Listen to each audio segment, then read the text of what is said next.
선생님 답 쭉 불러줄게요. 선생님 답 쭉 불러주고 저번처럼 질문 받을게. 자, 110쪽에 124번에 124번에 2번이고요.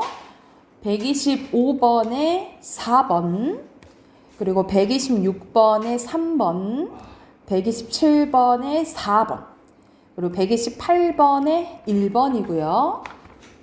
그리고 129번에 3번, 130번에 5번, 131번에 4번, 132번에 4번, 그리고 133번에 3번, 134번에 3번, 135번에 5번, 136번에 4번, 137번에 5번, 138번에 1번, 139번에 2번, 140번에 5번, 그리고 141번에 3번, 142번에 4번, 143번에 1번이에요.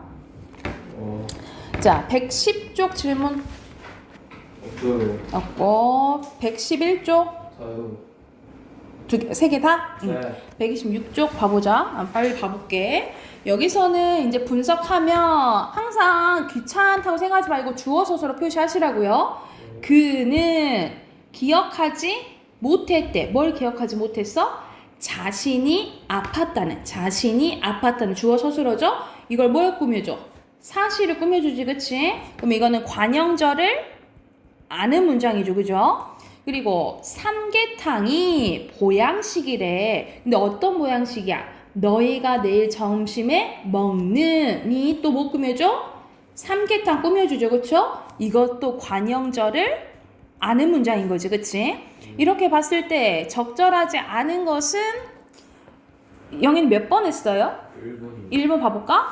기억에 안긴 문장 있잖아. 안긴 문장은 자신 아팠다는 이잖아, 그치? 근데 아는 문장 목적을 꾸미고 있고 뭐 꾸며주고 있어? 사실 1을 붙었잖아. 그 목적을 꾸며주는 거? 맞죠? 이랬죠? 알맞지 않은 것은 3번인데 3번 어디가 틀렸는지 봐보자. 기억과 니은 모두 안긴 문장과 아는 문장의 주어가 가리키는 대상이 다르냐? 이 말이야. 이 뭔 말이야?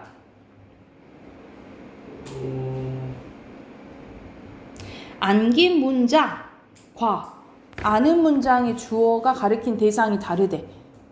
이게 무슨 말이야? 여기서 주어는 너희죠. 그치? 여기서 주어는 삼계탕이지. 니은은 주어가 서로 다르죠. 근데 주어는 그는 자신은 똑같잖아요. 그치? 기억이 틀렸죠. 대상 똑같잖아요. 그죠? 그래서 6번에 3번이에요. 그리고 127번 바로 봐볼게. 여기서는 다 명사절인데 명사절이 하는 역할이 다르다 이 말이야. 기억은 가가 붙었잖아. 주어 역할하는 거죠. 니은은 르이 붙었으니까 목적어 역할. 그리고 자식 행복하기를 바란다는 거잖아. 이것도 목적어 역할이죠. 그쵸? 그리고 릴은 관형어 역할을 하네. 약간 일시적으로 관형어 역할을 하는 거야. 그리고 미음은 애니까 부사 역할을 하는 거죠. 그쵸? 이렇게 봤을 때 알맞지 않은 것은 4번이겠지. 릴은 무슨 역할 한다 했어? 관형어 역할 한다 했잖아. 그치? 부사어를 관형어로 고치시면 되겠죠. 그리고 128번 가볼게요. 여기서는 기억 내용 보면 한 문장이 다른 문장 속에 관형절로 안길 때 두 문장이 중복된 단어가 있으면 생략하기도 한다 이 말이야. 그래서 여기서는 그가 여행을 간 묶어봐. 이게 관형절이지. 2번에 내가 사는 이게 관형절이죠. 그리고 3번은 책장에 있던 이게 관형절이지. 그치?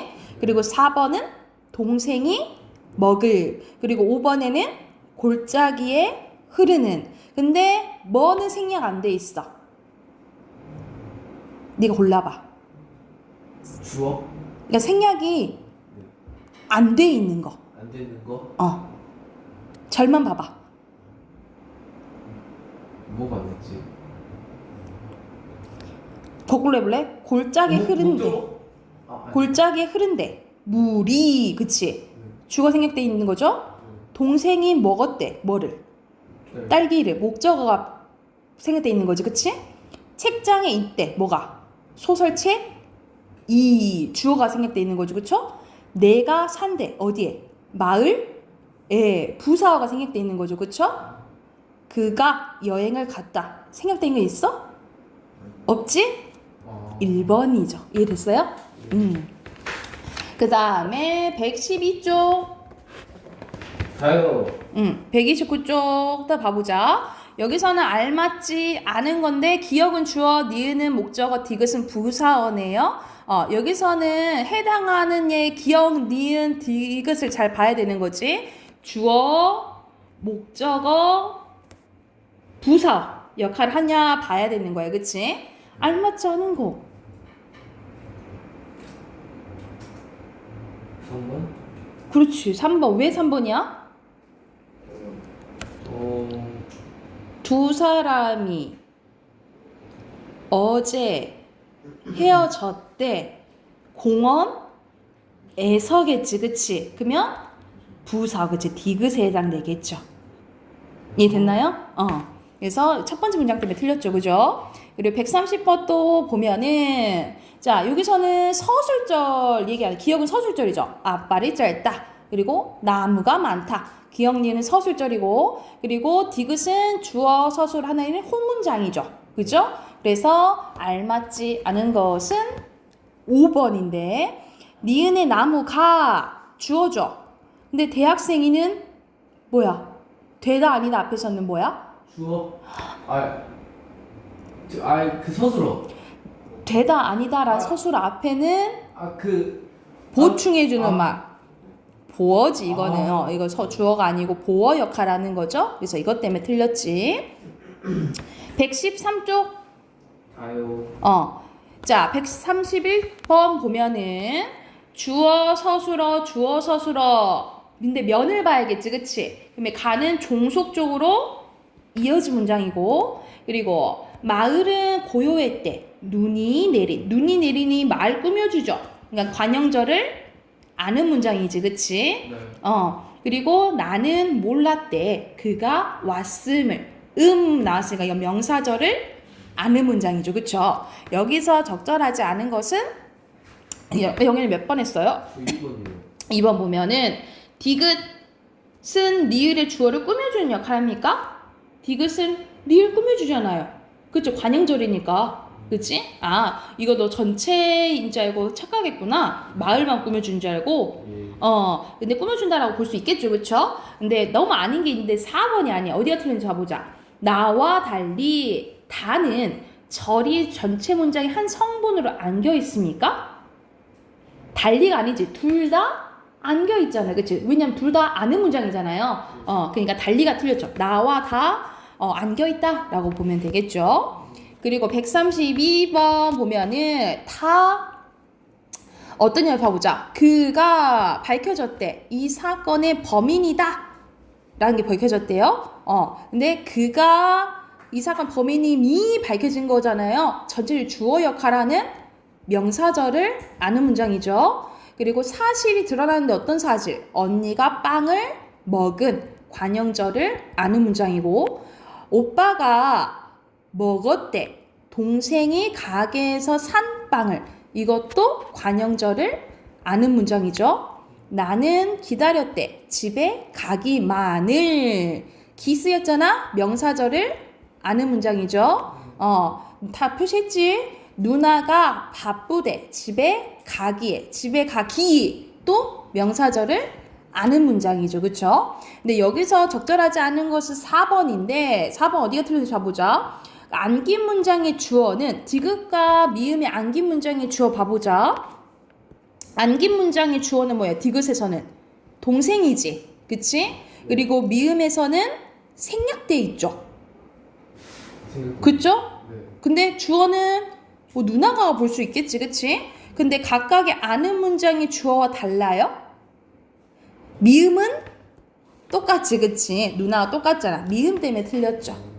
오케이? 그 다음 114쪽.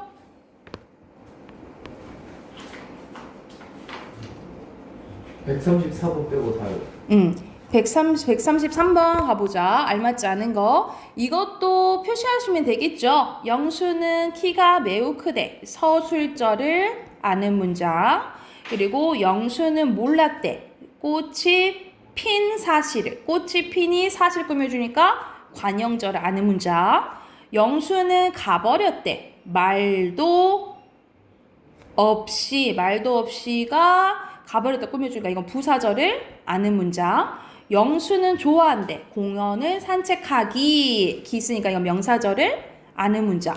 영수는 외쳤대. 영희에게 빨리 오라고. 고 하니까 인용절을 아는 문장이죠. 여기 봤을 때 3번이 답인데 디귿 봐봐. 안긴 문장은 아는 문장의 부사어를 꾸며주는 거예요. 부사 역할을 하는 거지. 서술어를 꾸며준다. 부사어를 서술어로 고치시면 돼요. 자, 그리고 135번 보면은 지훈이는 눈이 크대. 그래서 여기서는 서술절 아는 문장이죠. 근데 그는 사실을 알고 있대. 어떤 사실을? 지훈이가 성실하고 눈이 크다는 사실을. 오야, 문장이 길다, 그치? 지훈이가 성실하고 눈이 크다는 는이 사실 꾸며주죠. 이거는 관형절을 아는 문장도 되지만 안에 보면 고가 나와 있잖아. 대등하게 이어진 문장도 있는 거예요. 여기서는 대등하게 이어진 문장도 있는 거예요. 근데 선생님 방금 뭐라 그랬어? 대등하게 이어진 문장이라 했잖아. 그치? 적절한 거 그런 거예요. 종속 아니겠죠? 몇 번일까? 5번. 왜 5번이야? 사실 안긴 문장, 아는 문장에는 사실을이란 목적어가 있지. 근데 안긴 문장에는 목적어가 있어 없어? 없잖아요. 주어 서술어만 있지, 그치? 그래서 5번이라고 보시면 돼요. 그리고 6번 가볼게. 자, 여기서는 기억은 그가 대학생이 되었대. 혼문장이죠? 전시장은 많대. 뭐가? 창문이. 서술절을 아는 문장. 그리고 우리는 깨달았대. 그가 정당했음을. 명사절을 아는 문장. 절약은 부자를 만들고 절제는 사람을 만든대요. 고 쓰였죠? 대등하게 이어진 문장이지, 그치? 이렇게 봤을 때 4번이 답인데 기역과 니은은 주어와 서술어가 한 번만 나타나? 니은이 아니잖아. 니은 무슨 절이라 했어? 서술절을 아는 문장이라 했잖아. 견문장이죠. 꼼꼼하게 잘 봐. 그죠? 34번 해줄까? 자, 34번 볼게요. 알맞지 않은 거. 자, 그는 주어 삼았대. 위기를 좋은 기회로 삼았대요. 여기서는 혼문장이지. 아니다. 아니요. 위기를 좋은. 저 그거 맞았어요. 넘어갈 뻔했네, 그치? 여기서는 서술어가 하나 더 있죠? 기회가 좋다라는 관형절을 아는 문장이네, 그치? 관형절을 아는 문장이고. 바다가 파랗대. 어떻게? 눈이 부시게. 부사절을 아는 문장. 동주는 응시했대요. 별을 반짝이는. 이것도 관형절을 아는 문장이네요. 그죠? 여기서는 다 맞는데 선생님 3번이 답이라 했잖아. 어디에 틀린지 봐보자. 별은 안긴 문장의 별을 안긴 문장이 목적어요? 아는 문장이 목적어지, 그치? 그리고 그냥 아는 문장이 목적어잖아. 그쵸? 안긴 문장에는 뭐겠어? 안긴 문장에서 뭘까? 별이 반짝이다잖아. 주어지, 그치? 안긴 문장에서는 주어겠죠. 목적어를 주어로 바꾸면 되겠지. 됐어요? 회원님 몇 번 했어요? 4번? 4번 봐볼까? A의 좋은가 반짝이는 서술, 안긴 문장의 서술어냐 이 말이야. 서술어지? 좋은, 그리고 반짝이는 서술어 표시했죠? 그렇죠? 자, 115쪽 갈게요. 몇 번? 다요. 다 할까? 봐볼게. 이거는 꼼꼼히 볼수록 좋으니까. 자, 주어 표시, 주어 서술 표시 다 표시해야겠죠? 그 사람이 범인임이 확실히 밝혀졌대. 그 사람의 범인임이 큰 주어 역할을 하는 거지, 그치? 명사절을 아는 문장이에요. 그리고 선수는 포기했대. 부상을 당한 이거 주어 생략돼 있네. 관형절을 아는 문장. 학생들은 빌었대요. 성적이 많이 오르기를. 기 있으니까 명사절을 아는 문장이지. 근데 여기서는 알맞지 않은 게 5번인데 목적어 기능하는 안긴 문장이 있냐 이 말이야. 다는 맞죠? 를 붙었잖아. 그치? 근데 나는 안긴 문장이 관형절이잖아. 목적 역할 하는 거 아니잖아. 나 때문에 틀렸죠. 다는 맞는데.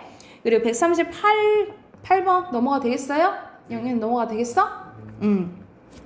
자, 여기서는 건강의 첫걸음이다. 서술어인 문장에서 명사절이 주어 기능하고 있냐 이 말이야.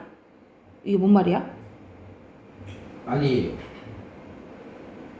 네? 이거는 틀렸어요. 봐봐. 기억이 서술어인 문장에서, 그러니까 첫 번째 문장 말하는 거지. 명사절이 주어 기능하고 있냐 이 말이야. 주기적으로 운동하기. 기 쓰였잖아. 명사절이잖아. 네. 영현아 보여? 네. 명사절이잖아. 네. 맞네. 답 1번이네. 이게 1번이야? 답 1번이네. 2번은 봐봐. 2번 고쳐보자. 니은이 서술어의 문장에서 있잖아. 서술어의 문장에서 명사절이 또 목적어 기능하고 있어? 명사절이 있어요? 없죠. 그것을 꾸준하게 실천하기. 그냥 문장이잖아. 그냥 없죠. 목적어 기능하는 거 없죠. 그 디귿이 서술어의 문장에서는 원한 단원이야. 명사절이 또 부사절을 해요? 하기를 만약 꾸준하게 실천하기를 원한다면 이렇게 될 수 있겠지. 그치? 이거는 거의 뭐 주어 역할을 하겠죠. 주어지. 그리고 리을은 제대로 된. 그러면 서술어인 문장에서 명사절이 보호 기능을 해요? 아니요. 제대로 된 계획 세우기가 선행돼야 되는데 계획 세우기가 됐다. 전혀 보호 아니지, 그치? 뭐 나머지는 터무니없네. 미음이는 선행되어야 된다. 세우기 가 이건 주어 역할, 주어 기능을 하죠. 명사절이 그치? 마지막 관형어는 확실히 주어로 고칠 수 있겠네요, 그죠? 그리고 139번 봐볼게요. 139번 보면은 적절하지 않은 거예요. 이것도 다 표시해보자. 그녀는 기다린대. 따뜻한 서술어 있는데 관형절 하나 있고요. 봄이 빨리 오기를. 봄이 빨리 오기. 기 하니까 이거는 관형절도 있고 명사절도 있네요. 그리고 친구는 마음이 착하대. 서술절도 있고요. 내가 만나니 친구 또 꾸며주지. 관형절도 있는 거야. 그리고 동생이 엄마가 모르게 잔대요. 부사절 있고요. 앞에 보면 피곤해 하더니 또 동생 꾸며주잖아. 관형절도 있는 거죠. 그쵸? 이해됐어? 네. 그리고 배추는 값이 비싸대요. 서술절 있죠? 근데 그가 시장에서 산이 배추 꾸며주잖아. 관형절도 있죠. 두 가지 다 있네. 이해됐어요? 이렇게 봤을 때 알맞지 않은 것은 2번인데 서술어의 기능을 하는 안긴 문장이 있냐 이 말이야. 리을은 있죠. 서술절 있잖아. 근데 디귿은 있어? 디귿은 없고 니은이 있잖아요. 그쵸? 디귿 말고 니은으로 고쳐야겠죠? 네. 그리고 140쪽 봐보자. 자꾸 쪽이래. 140번. 친구들은 원한대. 내가 노래 부르기를. 명사절을 아는 문장. 우리는 몰랐대. 이 지역의 토양이 벼농사에 적합함을. 이것도 명사절을 아는 문장이네요. 근데 이건 옳은 거 고르는 거네. 다른 거 고쳐보자. 1번에 기억에 부사 있어요? 없는데 니은에는 부사어가 있죠. 벼농사에. 그치? 둘이 바뀌었네. 그리고 2번에는 명사절 안겨있고 니은에도 명사절이잖아. 그치? 명사절 고치시고 3번에 뭐야? 소술절 아니잖아. 관형절 아니잖아. 다 명사절이잖아요. 다 땡땡이네. 그리고 4번에 기억에 관형어 있어요? 안긴 문장에? 없잖아. 그치? 그런데 니은에는 이 지역의 토양이 관형어 있잖아요. 그쵸? 이것도 바뀌었네. 답은 5번이죠. 목적어, 노래 있지만 안기문자의 니은에는 없죠. 자, 마지막 쪽 있어요? 다요. 다 할까? 그래, 한 김에 다 하자. 141번에 알맞지 않은 거네요. 담징은 씻었대. 이마에 흐르는 이 땀에 꾸며주잖아. 관형절을 아는 문자. 그리고 사람은 거의 없대. 모르는, 그가 착한 사람이를 모르는, 이건 관형절도 되고 앞에는 임이잖아. 그치? 뭐도 있는 거야? 명사절을 아는 문장도 있네. 이해됐어요? 두 개 있는 거야. 그 사람은 잘난 척을 해. 아는 것도 아는 것이 없다. 이거는 부사절도 되지만 아는이 또 못 꾸며줘? 아는이요? 것을 꾸며주잖아. 아, 네. 관형절도 될 수 있겠죠, 그쵸? 근데 여기서는 밑줄 그은 것만 보면 되겠죠? 우선 밑줄 그은 것만 보면 되니까. 여기서 알맞지 않은 것은 3번인데, 왜 3번이 틀렸을까? 이마에 흐르는 주어가 생략돼 있죠, 그쵸? 그러면 생략된 주어는 담징이에요? 뭐가 흐르겠니? 땀이겠지. 주어가 땀이죠. 담징이 아니고 땀이죠. 땀이 이마에 흐르다. 이래 되는 거니까. 그리고 142번에 적절한 거네요. 여기서는 생략된 문장 성분이 있다면 무엇인지 파악해보자. 안긴 문장에서. 그러니까 안긴 문장에서 생략된 거 찾아라 이 말이야. 부모님은 바란대요. 뭘 바래? 건강하기를. 자식이 건강하다. 생략된 거 없죠. 친구는 안 왔대. 연락도 없이. 연락이 없다. 이것도 생략된 거 없죠. 동생은 깨달았대. 자신의 판단이 옳았음을. 이것도 생략된 거 없죠. 그는 했다. 내가 늘 쉬던 공원에서. 내가 늘 쉬던 공원 꾸며주잖아. 내가 공원에서 쉰다. 뭐가 생략됐어? 부사가 생략된 거죠. 공원에서 부사가 생략됐고, 사람들은 끝냈대. 아주 어려운 과제를. 아주 어려운 과제 꾸며주죠. 그러면 여기서는 뭐가 어려워? 과제가 어려운 거잖아. 그럼 뭐가 생략된 거야? 과제가. 가가 생각돼. 주어. 주어. 그렇지. 그러면 없음. 적절한 거네.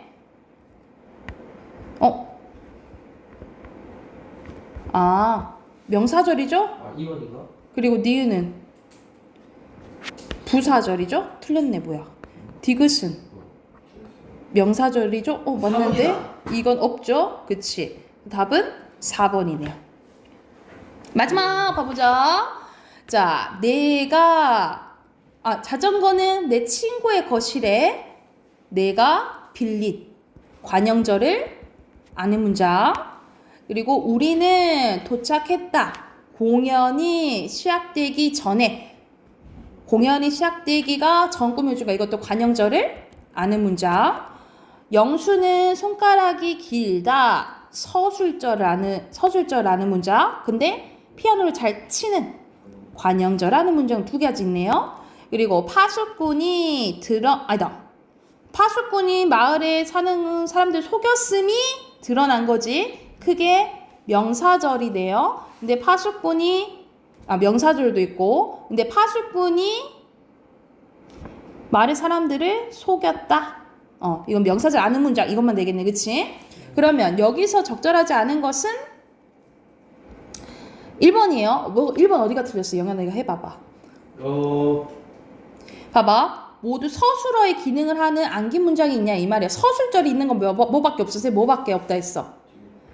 디귿밖에 없다 했잖아. 기억은 아니죠. 기억은 관형절을 아는 문장이잖아. 네. 오케이? 네. 너 이해 됐어 안 됐어? 됐어요. 됐어요? 오케이.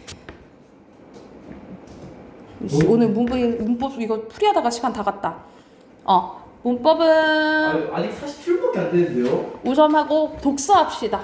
독서하고 그 다음에 우리 문학 할게. 독서 어디 할 차례냐면 3 할 차례예요. 16쪽부터 19쪽까지 문제 풀고 답 확인해 볼게요. 우와. 내가 제일 싫어하는 책 읽는 것 같아. 집중해서 해.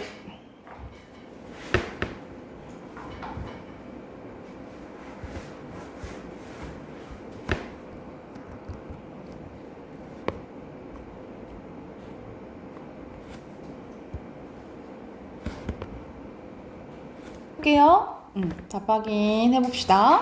자, 빈칸부터 넣을게. 1번 빈칸 플라톤, 그리고 2번 빈칸 부정, 3번 빈칸 선, 4번에 긍정, 5번에 생존, 6번에 비중립, 그리고 7번에 존재론, 8번에 압박, 그리고 9번에 기술, 10번에 하이데거죠? 하이데거. 자, 1번 봐보자. 이 글은 기술에 대한 철학자들의 관점을 시간, 또 뭐 시간의 흐름에 따라 소개한 뒤, 그리고 마지막에 하이데거의 견해를 집중적으로 설명을 하고 있죠. 그리고 2번에 하이데거가 기술이 인간을 위협할 수 있는 도구가 될 수 있다고 본 이유는 마지막 문단 보면 되겠죠. 마지막 문단에서 뭐라고 해? 기술이 더 이상 인간을 위한 도구가 아니라 인간으로 하여금 세계를 특정한 방식으로 보도록 압박하는 존재이기 때문이다. 이렇게 쓰면 되겠지. 그치? 여기 문장을 바꿔서 마지막에 때문이다 라고 쓰면 되겠죠. 됐을까요? 그리고 3번에는 어휘 문제네. 여기서 바꿔줄 수 없는 것은 5번이죠. 구성하다라는 것은 이루어져 있다. 어떤 것을 이루어져 있다 이 말이잖아. 조합하는 것은 한 덩이 이렇게 짜는 걸 의미하지. 그 다음은 이제 음악과 관련된 건데 이것도 빈칸 바로 넣어볼게요. 1번에 오선, 2번에 뭐요? 대명, 3번에 음자리표, 4번에 앞, 5번에 저음, 6번에 낮은 음자리표, 그리고 7번에 중앙, 8번에 고음, 그리고 9번에 종류예요.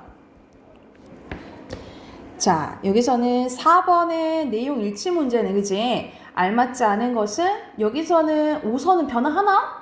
변화 안 하잖아, 그지? 답은 5번이죠. 5선의 변화 과정은 아니고. 그리고 5번에 알맞지 않은 것은 이거 내용 잘 봐야 되는 게, 자, 낮은 음자리와 높은 음자리 나오잖아. 근데 여기서 봐봐. 3문단 보면 가장 오래된 게 뭐라 했어요?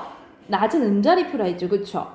그리고 5문단의 첫 번째 줄 봐봐. 음자리표는 가장 나중에 생겼대. 근데 낮은 음자리표가 높은 음자리표를 보완해서 만든 거야? 낮은 음자리표 더 오래됐잖아. 그치? 3번이죠. 알맞지 않은 거. 그치? 보완해서 만들 수가 없지.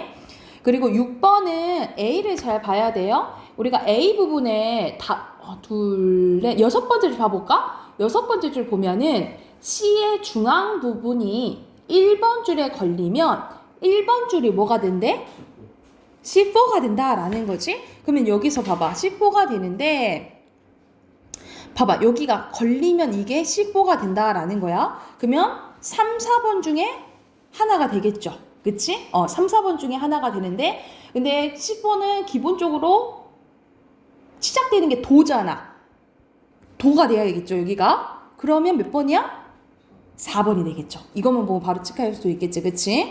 이런 식으로 하면 되고 우리 독서 해봤으니까 우리 문학 갈게요. 문학 우리 또 후다닥 해보자. 문학 106쪽이에요.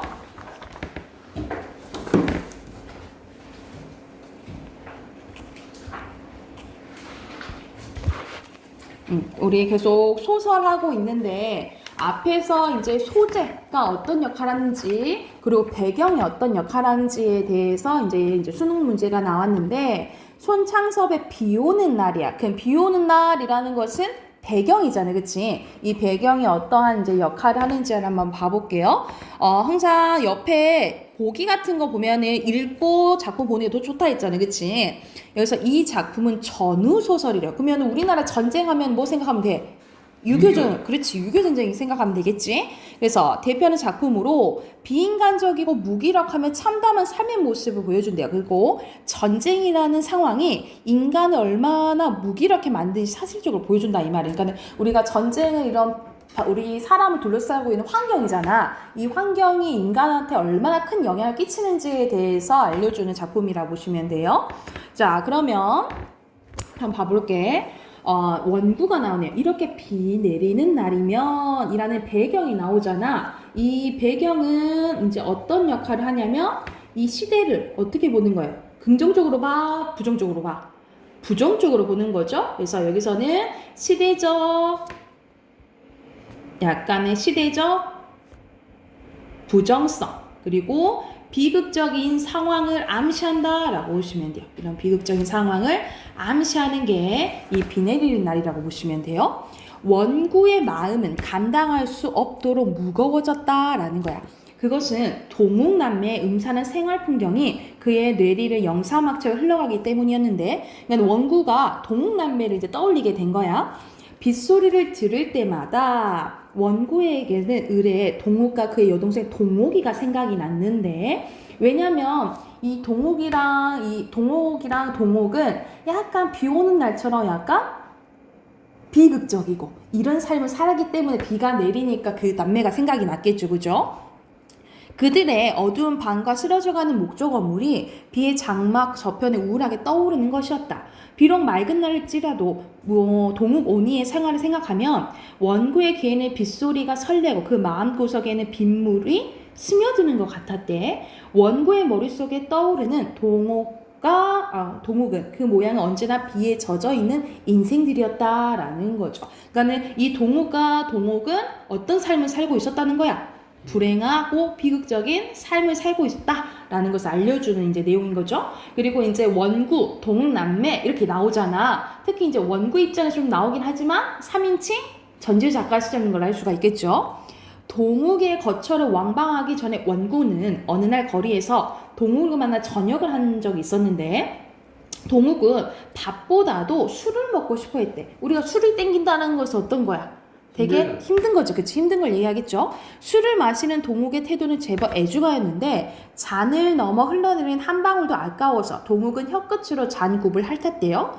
기독교 가정에서 성장했을 뿐만 아니라 몇몇 교회에서 단연간 찬양대에 지내온 동욱의 과거를 원구는 생각하며 요즘 교회에 나가지 않느냐고 물어봤대요.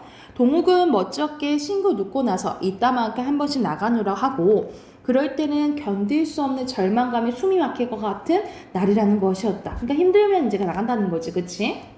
그리고 보통 우리가 힘들면 막 종교에 귀하고 그러잖아요. 이런 상황 얘기해 주는 거죠. 동욱은 소매와 깃을 너슬너슬한 양복 저고리에, 여기서는 동욱의 외양 묘사를 해요. 외양 묘사 입고 있는 거를. 그리고 교회에서 구제품을 탄 것이라는 바둑반처럼 사방으로 검은 줄이 죽죽한 회색 지붕을 입고 있었대. 무엇보다도 그의 구두가 좀 명물이었는데 개미허리처럼 중간이 잘록한 데다가 코숙이나 주먹만큼 뭉툭 솟아오른 검정 단화를 신고 있었대. 그건 꼭 채플린이나 시름직한 괴이한 구두였기 때문에 잔을 주고 받으면서도 원구는 몇 번이나 동욱의 발을 봤다라는 거죠. 그러니까는 동욱의 차림새는 일반인과 조금 다른 거지, 그치? 이렇게 좀 특이하게 입었다는 거죠. 그래서 이렇게 외양 묘사, 특히 이제 차림새가 나와요. 이 차림새를 통해서 이 동욱의 비극적인 약간 삶을 강조할 수 있다라고 보면 되겠지. 자, 그동안 무얼 하며 지냈냐고 원구의 물음에 동욱은 끼고 온 보자기를 끄고 스크랩북을 펴보았는데 몇 장 벌컥벌컥 뒤진데 보니 서양 여자랑 아이들의 초상화 드문이 붙어 있었대요. 그 견본을 가지고 미군 부대를 찾아다니며 초상화의 주문을 맞는다는 것이다. 그래서 이제 이런 그림 그리는 일을 한 거지, 그치? 대학에서 영문학을 전공한 것이 아주 헛일은 아니었다고. 왜냐면 이걸 통해서 이제 영어를 통해서 일을 하니까 동욱은 닝글닝글 웃었대. 동욱의 그 닝글닝글한 웃음을 원구는 이 점도 몹시 꺼렸는데 상대방을 조롱하는 것 같은 그러면서도 자조적이고 우리 자조적인 건 무슨 뜻이야? 스스로 비웃는 느낌이 든다인 거지. 어쩐지 친해감조차 느껴지는 그 닝글닝글한 웃음은 원고에게 어떤 운명적인 중압을 암시하여 감당할 수 없이 마음이 무거워지는 것이었대. 그러니까는 약간 이 사람이 힘든 걸 알잖아. 힘든 거 아는데 자꾸 저렇게 웃고 하니까 더 짠해 보이고 마음 아팠다라고 표현을 한 거야. 자, 장맛비 중략 줄거리 봐볼게요. 장맛비가 한창이던 어느 날 원구는 동욱의 집을 방문하고 소아마비로 다리에 장애를 갖고 있는 동욱을, 동생은 또 장애를 갖고 있어, 만납니다. 동욱은 원구를 만나고 처음에는 무뚝뚝하며 냉소적인 태도를 보였지만 만남이 잦아질수록 조금씩 원구에 대한 경계심을 풀게 돼요. 동욱은 세상 사람들이 모두 자기를 조사하고 멸시한다고 생각하고, 왜냐면 다 장애를 갖고 있잖아. 그러면 자격지심을 갖게 될 수도 있겠죠. 맑은 날에도 일체 바깥 출입하지 않지만 원구만은 자기를 업신여기지 않고 자연스럽게 대해준다고 하며 그가 오기를 바라기도 합니다. 동욱은 원구에게 동호가 결혼을 권유하기도 합니다. 그러다가 원구는 주인 노파에게 빌려준 돈을 떼어 지금 살고 있는 집까지 내어줘야 한다는 동욱의 처지를 안고 안쓰럽게 여기는데, 하지만 원구도 한 달 가까이 장마로 놀다 보니까 생활이 어려서 도와줄 수 없게 된 거야. 그래서 얼마 후 원구는 동욱과 동욱의 일이 우울하게 느껴진 나머지 다시 동욱의 집을 찾아가게 된 거예요. 낡은 목조 건물은 또 여기서는 건물도 이제 낡아 빠졌어. 이렇게 힘든 이제 비극적인 이런 것을 자꾸 인물의 처지가 안 좋다라는 것을 이 환경을 통해서 알려주는 거죠. 마찬가지로 금방 쓰러질 듯이 빗속에 서 있었대. 유리 없는 창문에는 거적도 그대로 드리워져 있었는데, 그러나 동욱이 하고 원구가 불렀을 때 곰처럼 마루 기어나오는 사나이는 동욱이 아니었대요. 이 집에 살던 젊은 남녀, 그러니까 동욱이랑 동욱이 어디 갔냐라고 원구가 물어보니까 우락부락하게는 생겼으되 매칭대가 없이 어딘가 허술해 보이는 이 40존의 그 사나이는 아하 당신이 정이라는 그 사람이냐고 대답하는 대신 혼자 머리를 끄덕였대요. 원고가 재차 묻는 말에 사나이는 자기가 이 집 주인인데 동욱은 외출한 채 소식이 없고 돌아오지 않게 되었고, 그리고 그 뒤로 동욱이 어디로 가버렸는지 모른다라는 거예요. 그러니까 지금 오랜만에 찾아가니까 동욱이랑 동욱이가 사라지게 된 거지. 동욱이가 안 들어온 지는 열흘이나 되었고 동욱은 바로 2-3일 전에 나갔다라는 것이다. 원구는 더 무슨 말이 없어 서 있었는데 한 손에는 부작이 꾸러미를 들고 한 손에 우산을 받치고 선 채 원구는 사나이 얼굴을 바라봤대요. 원구는 그대로 발길을 돌려 몇 걸음 걸어 나가다가 되돌아와 보자기에 싼 물건을 끌러 주인 사나이에게 주었대. 그래서 뭘 하냐면 이거 원 뭐 하면서 주인 사나이 대뜸 입이 해 벌어졌는데, 그러고는 자기네 옆편네와 아이들이 장사 나갔기 때문에 점심 한 그릇 대접할 수는 없으나 좀 올라 담배라도 피우라고 주인 아저씨가 권했대요. 무슨 재미로 쉬어가겠느냐고 하며 원구가 돌아서려 하니까 주인은 잠깐만 하고 불러 세우다가 대단히 죄송하게 되었느라고, 사실은 동욱이 정 누구라고 하는 사람이 찾아오면, 그러니까 원구를 말하는 거지, 전해달라고 편지를 맡기고 갔는데 그만 간수를 잘못해서 아이들이 찢어 없앴다라는 거야. 그러니까는 아무래도 중요한 말이 이제 써져 있었을 거 아니야, 그치? 근데 이것을 함부로 대한 거죠, 그쵸? 그러니까는 되게 다른 사람이 부탁한 것에 대해서 되게 무감각하고 좀 무관심하고 무감각한 이 주인 아저씨의 태도를 알 수가 있겠지. 그래서 그래도 아무 말 없고 멍청히 서 있는 원구를 주인 사나이는 무한한 눈길을 바라보며 아마 동욱이는 10중 8구 군대에 끌려갔을 거고, 동욱은 아이들처럼 어머니를 부르며 가끔 밤중에 울기에 뭐라고 좀 나무랐더니 그 다음날 저녁에 어디론가 나가버렸다는 거죠. 죽지는 않았을까, 자살을 하든 굶어 죽든 하고 혼잣말처럼 중얼거리며 돌아서는 원구의 등에다 대고 중요한 옷가지랑은 꾸려나가고 간 모양이니 자살할 일은 없고, 한편 병신이긴 하지만 이렇게 표현하네. 왜냐면은 장애를 가지고 있는데 그렇게 병신이라고 이게 좀 직접적으로 얘기한 거죠. 얼굴이 조금 반반하니까 어디가 몸을 판들 굶어죽게 하겠냐고 이런 식으로 엄청 직설적으로 이제 사실적으로 얘기를 한 거야. 얼굴이 그만큼 뱀뱀하고서야 어디가 몸을 판들 굶어죽게 하겠느냐 말에 이상하게 원구는 정신이 번쩍 들어서 이놈 네가 동물 팔아먹었구나 라는 격분의 마음이 한편은 든 거야. 근데 그렇게 말을 해, 안 해? 안 하고 천근의 무게로 내리부를 탄 육체의 중요한 감당할 수 없어 그는 말없이 발길을 돌이켰대요. 이놈, 네가 동호를 팔아먹었구나 하는 흥분한 소리가 까마득히 먼 곳에서 자기를 향하여 날아온 것 같은 착하게 오한을 느꼈다라는 거죠. 그러니까 왜냐면 그런 생각이 들었지만 직접적으로 주인 아저씨한테 얘기를 해? 못했잖아, 그치? 그것에 침묵한, 그러니까 말 그대로 너 화낼만도 하잖아. 어떻게 그런 말 할 수 있냐고. 근데 그런 말 했어, 안 했어? 하지 못했잖아. 그래서 불의에 저항하지 못했죠. 침묵한 자신의 모습에 양심을 찔린 거야. 그래서 이 부분 밑줄 그어놓고 이 부분은 불의에 침묵한 자신의 모습에 양심의 가책을 느낀 부분이라고 보시면 돼요. 그래서 화살이 자기한테 오는 듯한 느낌이 들었다 했잖아. 그래서 원고는 호박 넝쿨 우거진 밭두둑길을 앓고 난 사람 모양 허전거리는 다리로 걸어 나갔다라는 거죠. 그러니까 아무 말도 못하고 휘적휘적 어떻게 가버린 거야. 그 집에서 나와버리고 만 거죠. 그래서 여기서는 이렇게 비참한 삶의 인생을 살고 있는 남매를 얘가 불쌍히 여긴 했잖아. 그리고 도와주기도 했고. 근데 진짜 더 끝까지 나라고 갔을 때 얘가 도와주고 싶은 상황이 돼? 도와주고 싶은 상황도 안 되고 얘는 이 사람한테 함부로 말하는 사람한테 화도 내요? 화를 내지? 못하는 거죠. 그러니까는 이 환경에서 무기력하게 될 수밖에 없는 인간에 대해서 얘기했다라고 보시면 돼요. 그래서 여기 주제 써놓을게. 이 이제 소설의 주제는 전쟁으로 인한 인간의 무기력하고 비참한 삶에 대해서 얘기한 소설이라고 보시면 돼요. 이해됐나요? 그러면 옆에 세 문제 있잖아. 세 문제 문제 풀고 답 확인해 볼게요.